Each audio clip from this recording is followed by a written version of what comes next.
Hello, everyone. Welcome to another episode of Beneath Vancouver Radio, episode number 49.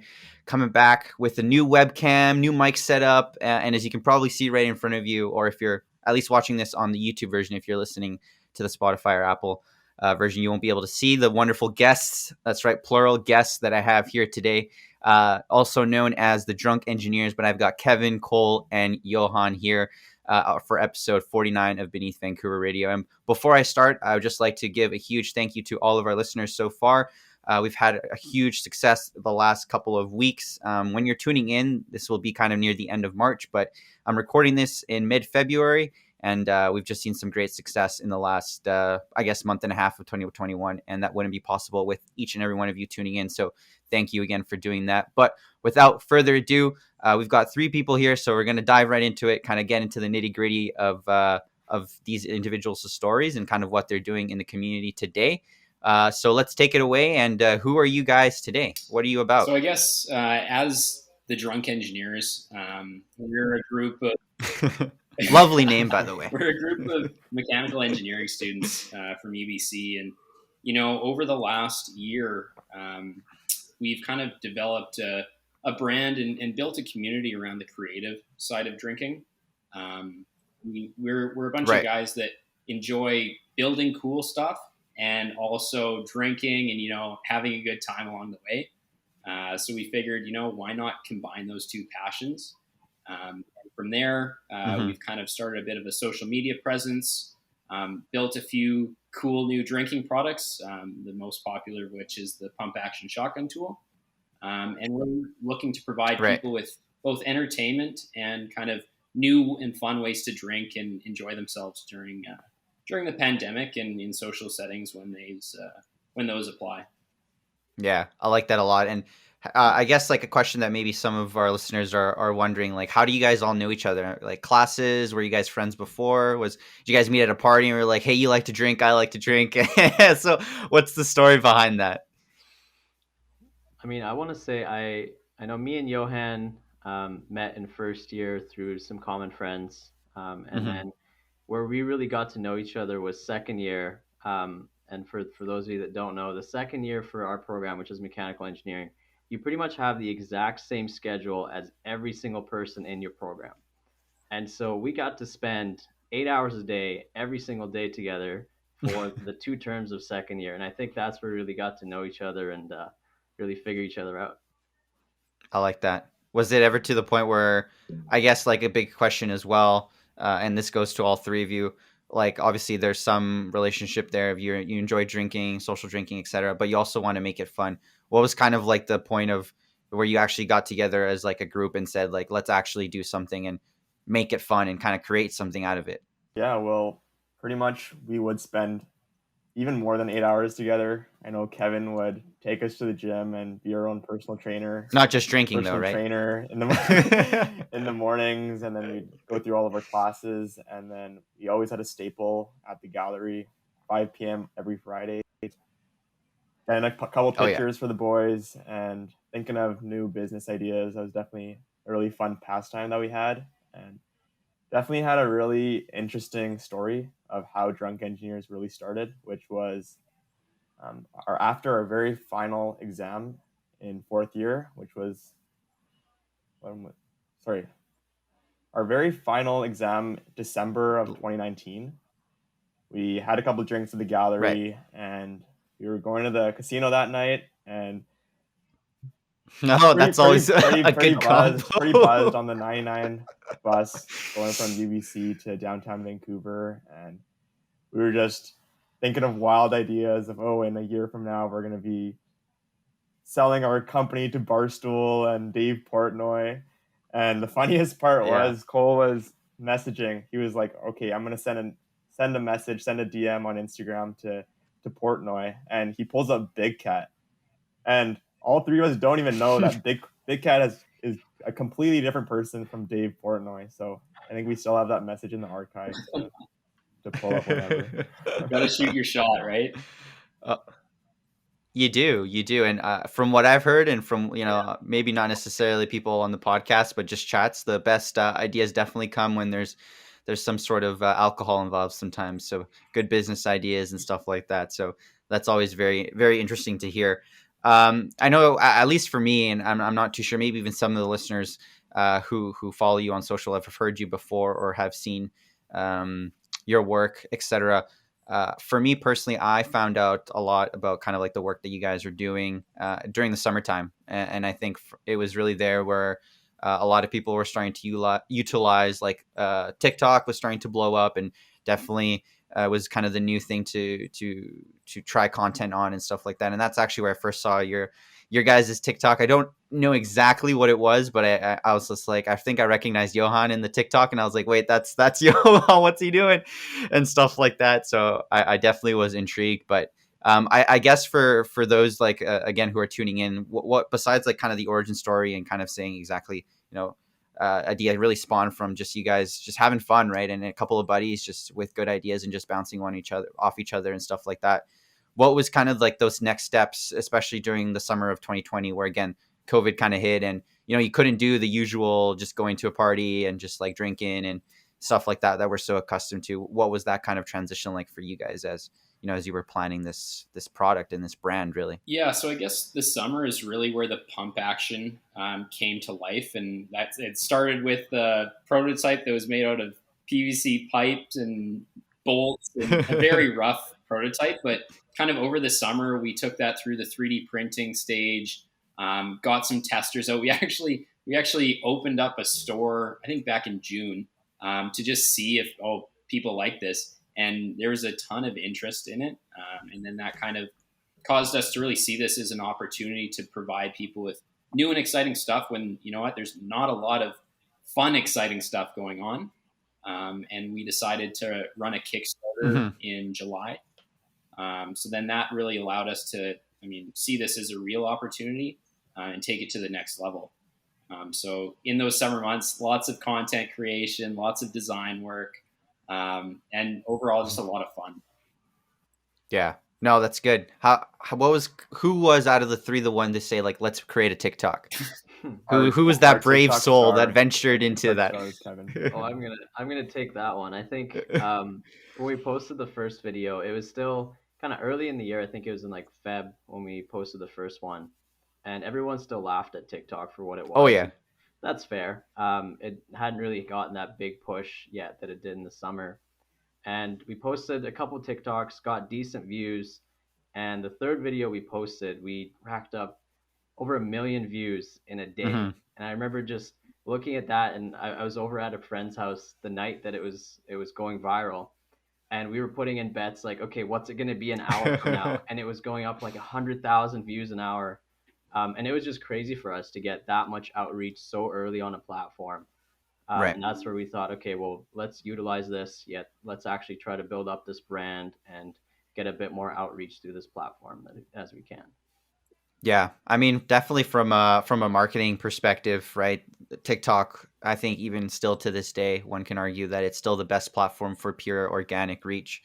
Instagram and Facebook and all the other kind of platforms are unfortunately a little bit diluted and definitely expects you to pay to get that exposure that you want. So kudos to you guys for kind of seeing that opportunity, because definitely some people in similar situation would probably be like, nah, it's just a fad, or nah, it's maybe not our demographic, and stuff like that. So it's taking that risk, right, and just going for it and having fun, right? I think as well, like that's kind of the premise of when I think drunk engineers, I think like just a couple of guys. Obviously, I know I've seen you guys, and I know you guys, and I know Yohan personally, so I know like he's definitely a fun guy. And whenever we drank together, it's always good times with him. But that's like the brand and the image that you guys want to share, right? So I think that's why I think a lot of people also just can connect with it. You guys are just university students, university engineers, just having fun while creating some cool products for people to enjoy. So that's definitely a big ups for you guys, and tapping into that market, I think is super important. But I guess a big question that I'm interested in, and maybe you guys, I'd like to hear the perspective from all three of you, if you don't mind. What's kind of like the next steps? I'm assuming you guys are graduating soon. What are you guys thinking of? Like, where do you see this going, or where would you like to see it go? I guess is the better question. So no one really knows. I guess, okay, I'll take the first swing at this one. Yeah, go for it. So with the kind of our graduation coming up, we've actually started an intern hiring process. And we're looking to bring on 1 to 2 more people to really help us make some bigger waves in the drinking industry, in the e-commerce side of things. And, Right. we're really looking for a student who's kind of eager to learn and wants to get their hands dirty in the whole kind of entrepreneurship process. And what better way to do that in kind of a fun, dynamic environment than kind of what we currently work in. I guess the next step would be kind of getting more of a formal office space, but that's a big dream at this point. Yeah, that's my take on it. No, that's good. Yeah, I like for that. me, I'd say us three are pretty spread thin. We are obviously in school full time with 5.5 courses each, on top of drunk engineers. So there's obviously a lot of different opportunities and paths. I know Kevin's always been talking about starting a YouTube up, but it's a lot of different things that we want to start rolling out in the summer. So I think that period we'll be seeing a lot more growth just because of the time constraints that we have right now in January, February. And yeah, definitely very excited to start expanding the team in terms of an intern and potentially a new project lead in the coming months. I like that. Yeah, I think the boys said it really well. The next steps, really, the way we see it, is try to grow as much as we can in the coming months. We're definitely putting in as many hours as we can right now, but that's going to double in the summer. So we're all excited to be able to kind of go at this really full time for a little while, and figure out how big we can really make it. Are you guys all done in this year? Is this your final year? Hope so. I hope so. Yeah, knock on wood. Don't worry, that was me last year too. I was just like, I just want to get sober. Really? Yeah. Okay. Well, hopefully that all pans out. And yeah, I think the shift, like from being a student to obviously graduating and everything like that, and having this project already kind of already started and not necessarily starting from square one, I think is a big advantage for you guys, and being able to, yeah, as you mentioned, just double down during summer. And I think as well, that's when obviously a lot more, it's considered, the party time and stuff like that. And people are enjoying a couple brews outside. It's sunnier here in Vancouver, nicer weather, etc. So definitely a peak opportunity to expand and grow whatever you'd like to do with Drunk Engineers. So I'm looking forward to that, and I'm excited to see what kind of products and stuff you guys put out there. How and I'm curious because there's obviously. Oh, go ahead, Cole. Yeah. I was just going to say on that note, with kind of the outdoors and drinking part of the summer, one thing we've kind of started here at UBC is our pump action scavenger hunt. And I think kind of doing some more connecting with the lower mainland community is something that we really want to do more of. And especially over the summer when, beaches are open, stuff like that. We'd love to, meet as many people as we can and kind of really spread the Drunk Engineers word through the lower mainland. Obviously staying COVID friendly and all, but of course. Yeah. Yes. We like to reiterate that, following guidelines and stuff like that. For sure.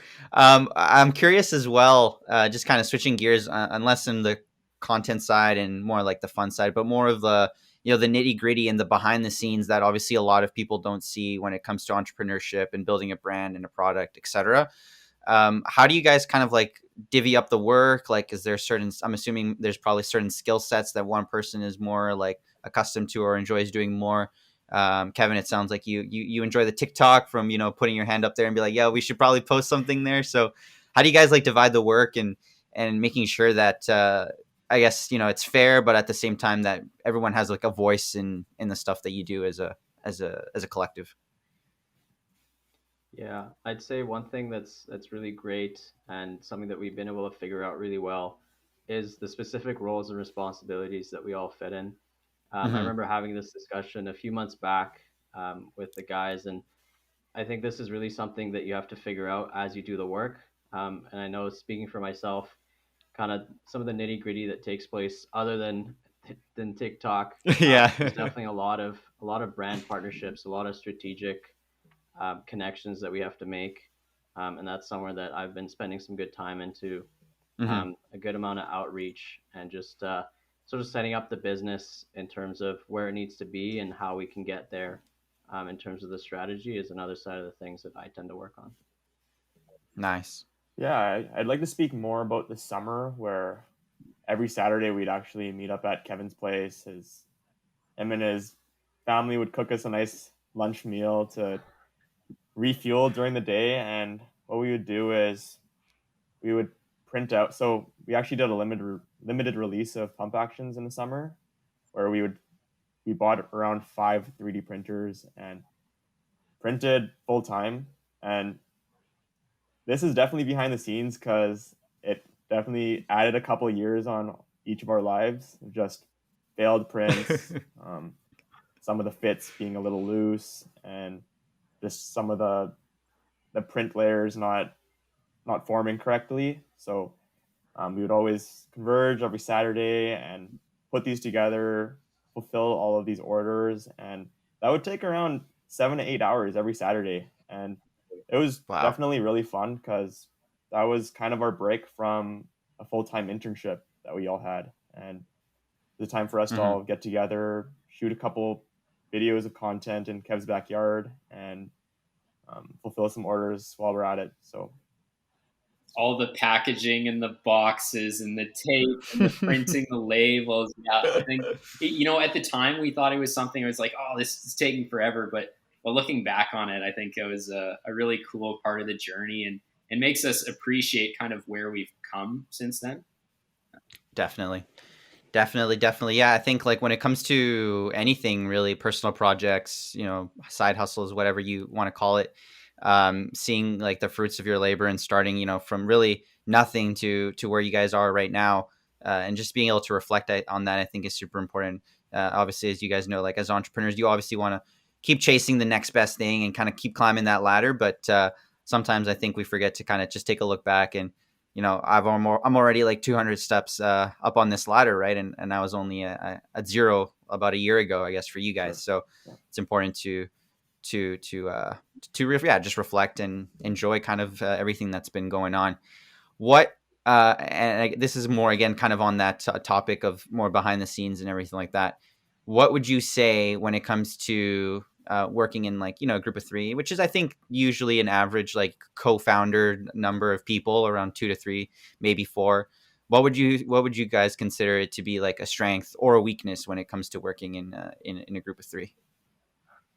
I see Kevin laughing. He's got something.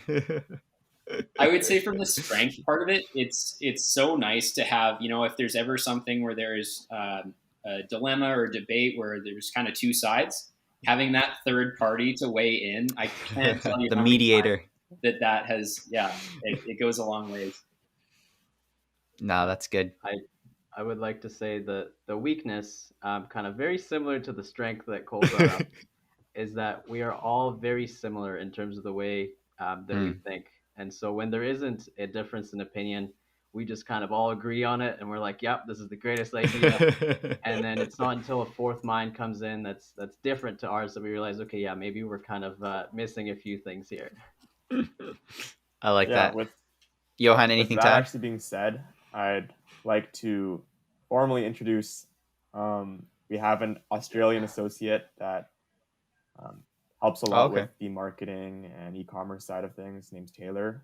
So having that mind that's not like a mechanical engineer that has been around us for 12 hours every single day is definitely refreshing and brings a really fresh perspective, as well as some good banter in the thick of things. So we've definitely stayed grounded in that aspect. No, yeah, that's good. I think especially when you guys spend so much time, like not even outside of this project as well, like in school. Well, probably not so much now because everything's online Zoom university. But when classes were on campus, you guys would spend time there, and so you definitely guys know ins and outs of each other, and each other's strengths and weaknesses, which as Kevin mentioned can be both a pro and a con. But it's nice to know that you guys are able to balance that out. And at the end of the day, you guys are there because you enjoy it, right? And you guys enjoy what you guys are doing and what you're creating. So that's it's important always to remember your why when it comes to staying the course for whatever you're working on. Sure. So I'll leave that with that in terms of all the behind the scenes and more the administrative stuff. I was just more curious as well in terms of like, working in a group of three and stuff like that. It's always interesting to hear other people's thoughts and opinions when it comes to that kind of working environment. But I did see, and maybe again, some of our listeners saw that you guys were just, I'm not sure if you guys are still doing it or have kind of wrapped up like the brand ambassador thing. Are you guys still doing that? Correct me if I'm wrong, or is that an ongoing thing, or was it just kind of a little campaign? So we have a kind of a team of ambassadors right now. Obviously, we're always open to people who really live and breathe the kind of idea of what we're trying to do. But yeah, Right. no, that was a really fun experience to get to know people who enjoy the brand on a deeper level, and then kind of work with them to help spread the word and kind of facilitate the creative side of drinking. Yeah. What was that kind of like in terms, because the ones that I saw, or at least the videos and stuff like that, were mostly on TikTok. But what was that kind of experience like in terms of people like from not even Vancouver, Lower Mainland, maybe not even Canada? Like, what was that kind of like surreal to you guys? Like, holy shit, people are actually care about us. Overwhelming. I can't remember what the exact number. I want to say like 250 people submitted their application to be an ambassador. And on our end, it's like, how do we deal with all of those numbers? How do we filter through all that? Yeah. But yeah, no, that was super cool. And having connections all across the world, honestly, like Yohan mentioned, we have a member of our team in Australia, but we have ambassadors in all over the States, Canada, Europe. They're everywhere, which is super cool. I like it. It's definitely a very humbling moment when you can see someone in England and then someone in Australia that are holding your invented product and shotgunning a beer and cheersing you across the world. So definitely a nice moment to remember. Yeah, I can definitely imagine when it comes to that. I mean, a similar experience like when it comes to the podcast, like people are tuning in and it's just like you're not even from like Vancouver or the Lower Mainland or even this country. Like, how do you know, or why are you listening, right? So I can definitely relate when it comes to that kind of stuff.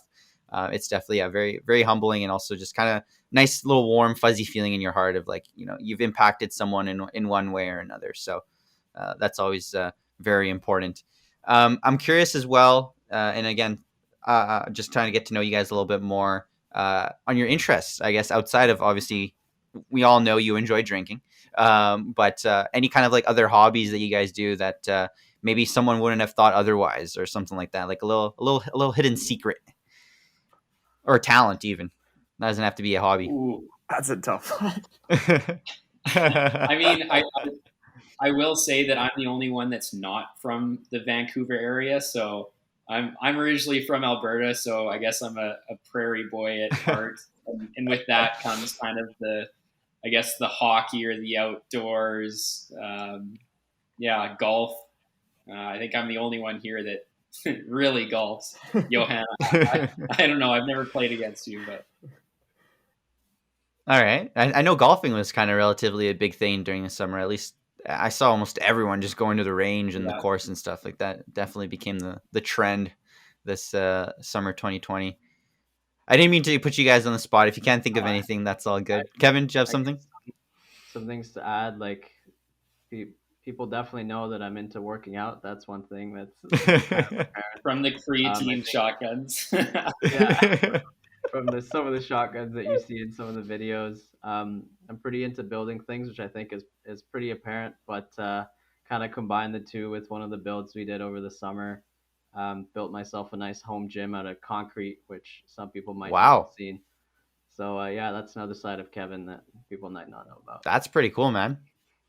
That's awesome. I would say I definitely had a working out and sports side of me, as I used to be very into running, and I just, shameless plug, ran a marathon in 2019. But over quarantine, I probably haven't gone for any runs or gymmed at all. So it's definitely a tough time when I have to see the guys and they're out here grinding, and I'm just spending a lot of time with my girlfriend Jeanette. So I hope that shout out will be a nice kick when she. Yeah, it'll get her way for sure.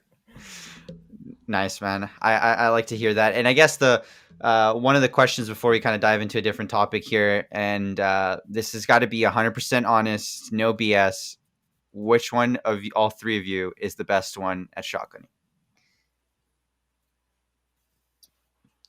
I would say It it's should be a pretty close. unanimous I would say decision. it's pretty close between Kevin and I, and we What? might have to do a race here later tonight. Yohan just out of the Johan, competition, out of the race. He's over. Oh no! I honestly think we're pretty similar, and we're all pretty average compared to the whole shotgunning world on like TikTok. That's the thing. I used to think I was pretty fast, and I'd like to think the three of us are pretty fast when it comes to normal people. In any regular party setting, if you're shotgunning, we're one of the first ones to finish. But then you see the world of TikTok, and there's these guys that are shotgunning drinks in, I kid you not, 1 second. Steve will do it. Those kind of. Dude, there's even faster people. There's Oh these my guys gosh. that have developed this whole strategy on how it's just one big sip, and they're not even gulping. They just open their throat and it goes down. I don't know how they do it, but compared to them, we're very slow. Yeah. Well, we'll say in an average Vancouver party, you guys are probably going to be, one of the first ones to finish. No, that's good. That's good. All right, that's a good little segue here into kind of like the other side of that I wanted to talk about, and which was more on the creating side when it comes to the actual hands-on. And you touched upon this a little bit when you guys were talking about like the 3D printing and the manual labor that you guys had to put into the limited release that you did in the summer, I think. So what has been that process like in terms of the actual taking a design and figuring out the logistics of it and all that kind of jazz, and actually being able to from point A to point B, actually seeing the finished product in your hand? What has been kind of the trials, the errors, the obstacles, the learnings? What's that whole experience been like for you guys? I would say to start it off, obviously we started 3D printing, and you can see that 3D printing, one pump action takes around 10 to 12 hours, and it's not a scalable business. So we really needed to kind of take a leap of faith and find a more suitable way to produce these at scale, because a lot of our audience really, really liked the product and we believed in it that much. So that's kind of the reason why we did a Kickstarter, to pay for an injection mold overseas and get a more suitable long-term plan. With that, there are a ton of challenges. I remember at the very start, we had no idea how we were going to fulfill these, because fulfilling around 50 at Kevin's house with 3 of us is around 8 hours. I don't know how many more 8-hour days we were able to pull out, but figuring out fulfillment, understanding what kind of suppliers to contact overseas, as well as getting someone that's reputable, that's not going to rip off your product right when you send the files over. And then also just trial and error, rinse and repeat about just failing a bunch in terms of with our suppliers. I know one of our suppliers, hopefully they're not listening to this podcast right now, but they would just have no names in terms of getting our parts in on time. And there were definitely a lot of things to learn from that process, where a lot of our customers would order pump actions and we wouldn't have them in-house for 2 weeks, and we'd have to send a lot of customer service emails. But that really helped us grow a ton. So I really attest to the process. Just trust the process, I'd say. I'll kind of jump in just on the earlier stage of that, kind of the before the 3D, or I guess before and during the 3D printing. From that side of kind of coming up with an idea and then taking that idea into a prototype. That's where kind of what we do is you want to be as iterative as possible. And whether that's starting with a bunch of sketches, not kind of committing too much time and resources early, but then, okay, maybe it's showing the rest of the guys a sketch I was working on. Oh, do they like it? Okay, sweet. Then I'll maybe make a model, a 3D CAD model. And then, okay, that looks good. Okay, I'll print it. Then you kind of print it and you hold it in your hands and you see, oh no, I should have done this. This is terrible. I need to fix this. And kind of iterating through those process. I think with the pump action, just one of the parts, I think we've gone through about 20 to 30 different iterations on it, and you're continuously improving. So there's always room to get better, and that's where kind of you also develop your skills in the process. Yeah, that's super important. Kevin, anything else to add? I think they summed it up really well. I think to go from idea to a product in people's hands, you definitely have to be iterative. You definitely have to get creative. And there's a lot that we learned over the last few months because we really had no idea where to even start a few months ago. No one does. Yeah, I think it really, in the end, it all worked out really well. And then we figured out the supply chain issues. We figured out kind of the manufacturing side of things, and now it's just the focus is getting more of them into people's hands. Yeah, I think that's the most difficult part when it's out of kind of like more or less out of your control, like as Yohan mentioned, like supplier issues or stuff like that. That's when you, I think, also freak out the most because you want to obviously make sure that everything is streamlined, and once you kind of trust someone else to ensure that the process is going to be smooth, you're just kind of like, well, ball's in their court. Whether they pass it back or not is up to them. So there's only so much that you can really do. But it's, as Yohan also mentioned, it's important to maintain that customer service level, and all different aspects of a very successful business are those things, right? I think for on the outside, people think of it as just like, okay, well, it's like this product, or I can do it, or I can do it. Okay, but yeah, I might be able to do one, but like now you got to do that times whatever number of things that you actually have to do, so, or that you have to deliver. It's definitely more to meets the eye when it comes to that kind of work. So big kudos to the three of you and the rest of the team as well. Just sticking to it, sticking to your guns, and getting the work done, man. Getting shit done. That's what it's about. Yeah. And even to I like to hear that. Even to add to that, like our following has been so instrumental to all of our success. Like every time we would have a delay in supply chain or even some parts that were a little bit defective, everyone's super understanding, and it's more than a product to them. And that's something that really goes down deep with us, where they want to see us succeed. They genuinely see us as three guys just wanting to try something new and form two passions of drinking and engineering together. And along the way, there's going to be mistakes. And for everyone to be so receptive to that and accepting, it's definitely helped us a ton along the way. So big shout out to our fans and our followers. I wouldn't say fans, just forming a community. The community members. No, yeah, and I think that's what's super important about building an audience in today's like digital age. It's not so much about just having that one and done customer. If they'll buy the product, they'll like it. They might not like it, but it's like getting that repeat customer or getting that like individual to really buy into. I would consider even like the lifestyle, right? And I think as well, like a big comparison that I can do for maybe for some people who might know them, like it's like the Nelk Boys. Like people love them. Just it's not just so much like obviously the videos and the content that they do, but like it's the full send lifestyle that they buy into and everything like that. So that's what you guys are building, and hey, you'll be maybe the Nelk Boys of the West Coast, right? So I'm super excited for that. That'll be good. Kevin, did you want to say something? No, I think they covered it pretty well. Sounds good. One final question here before I go, I guess the precursor to the final question.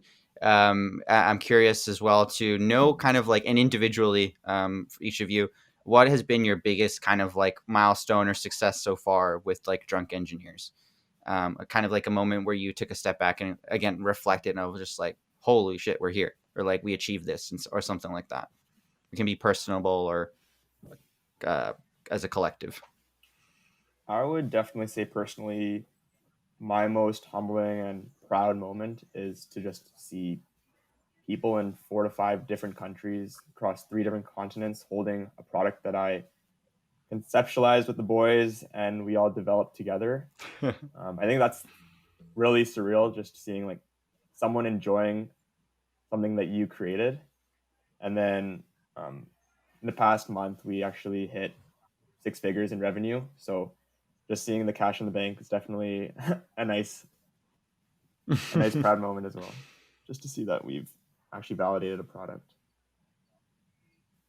That's good. I guess for me, the step back. So every once in a while, we'll get either a message or a comment, an email from someone who kind of they really trigger a step back moment, I guess we could call it. And sometimes they're sporadic, but it's also when you get one of these things, it's like, oh, thanks so much. Like, I love this. I gave it to my brother as a gift, and he loves it.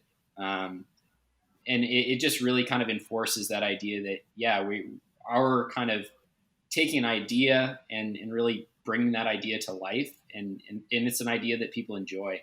I think that sort of validation really is important for all of us. And the kind of sense of, fulfillment that you get out of that is pretty awesome. Yeah. I think for me, definitely the most rewarding thing out of all this, as the other guys said as well, it's really seeing that following and seeing people that truly believe in us, and truly enjoy consuming our content. I really enjoyed just kind of doing some outreach and reaching out to some people and talking to them and getting to know them almost on a personal level. And I think Cole said it pretty well. There's definitely some messages. I remember we got an email a while back from almost a friend, I'd call it, saying that, first I saw this product, I was hating on it. I was like, there's no way I'm going to use that. That's not for me. And then I got to know Kevin and the guys, and their brand is really cool. Now I love this thing, and I never shotgun without it. And you guys all need to buy one. And it's just really humbling seeing someone, especially someone that transitions from the other end of not liking the product, but then they know about us, they get behind it. I think it's really cool. Nice. Yeah, it comes full circle. That's always nice to see and nice to hear. And yeah, I think just in general, all those moments, I think for all three of you are obviously super important, and hopefully more as well along the way in the rest of your guys' journey as you continue to do great things. We are nearing, unfortunately, the end of our episode here. But as I have asked guests in the past, and again, this can be answered individually or as a drunk engineer's answer.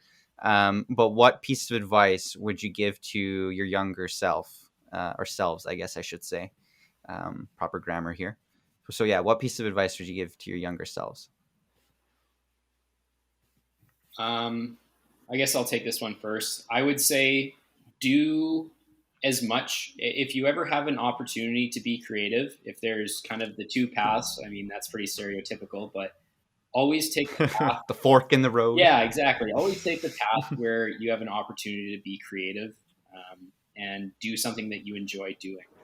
I know kind of right now we're all at that path where graduating, there's the entrepreneurship route, or there's kind of the more stable route. And I think what we've learned is when you do things for yourself as an entrepreneur, there's so much more opportunities to learn. We kind of touched on it briefly that, you don't know what's ahead, and you don't know exactly how to do something, but you figure it out, and you figure it out either from being successful or being unsuccessful. And then you take that and you apply it to the next thing. So I think for all of us, this experience has really taught us so much, and it's been an invaluable experience. And I would just say to my former self, keep staying on that path of the creative side. Like that. Well said, Cole. Well said. I would say for me, it's definitely to really enjoy and appreciate the process. I know everyone talks about like the destination and wanting to get from point A to point B, but when you're in the trenches and you're waking up at 9 a.m.,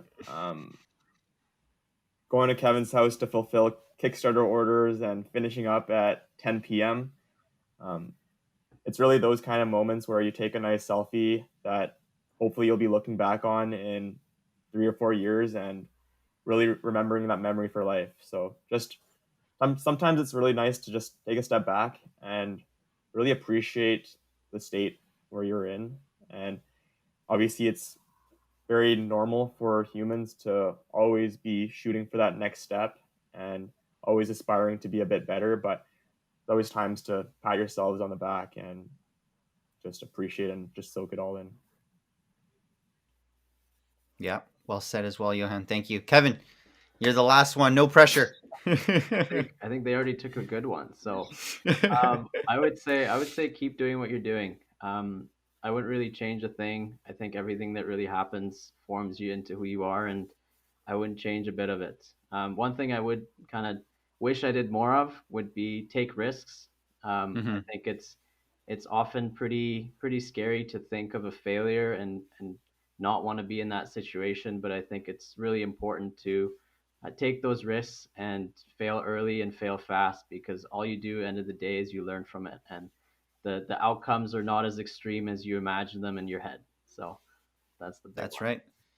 Definitely, man. If I didn't take a risk, I wouldn't be chatting with you guys right now on this podcast. So there you go. If you need another example of to take risks, yours truly is a prime example of that. But thank you guys so much. I really do appreciate it. Cole, Kevin, Yohan, thank you for taking the time out of your busy schedules to be a part of the podcast. I really appreciate you sharing the story as well, and the origins, and the behind the scenes of Drunk Engineers and everything that you guys are doing on a daily basis there, and really killing it. Right. I'm really looking forward to seeing the growth that you guys will have, and summer 2021, I'm sure will be a big summer for you guys. So looking forward to that as well. Thank you again to all of our listeners for tuning in. Where can they find you? Where can they see your work? Where can they? Is it available right now? Like the shotgun tool? Yeah, right. Or no? Yeah, Yeah. it's available. Our website is drunkengineers.ca. You can also find us on Instagram at drunk_engineers and on TikTok at drunk engineers. So there you go. Look at that branding. Look at that branding. Just all simple, concise. That sounds good. If you guys want to do any other shout outs as well, personal shout outs, anything like that, now's the time. You've got open forum. You can always connect with us on LinkedIn as well at DE Innovations Inc., where we have a lot of other things in the pipeline in terms of consulting and more of that. We'll leave that as a bit of a teaser. Yeah, maybe a part two. Yeah. Maybe a part two indeed. Sounds good. One shout out, Taylor, because he's not here, because there is actually 4 of us in this company. So huge shout out to him all the way from here to Australia. Shout out Taylor. You're missed, my man. Cole, anything for you, man, before we head out? I'm good. A lot of fun. You're all man. good. Excellent. Fun, thank Aaron. you guys. Really appreciate it. No, thank you. So appreciate it. You guys were beauties. Thank you so much for taking the time. And I'll put all the links, all their socials, everything like that they just mentioned in the description down below. If you're watching on YouTube, thank you so much for tuning in. Make sure to hit that like and subscribe button. We do an episode every week for the rest of the year and hopefully moving forward as well. Thank you again for tuning in. This is Aaron from Beneath Vancouver, and this has been episode 49 with the Drunk Engineers. I'll see you on the next one. Take care, everyone.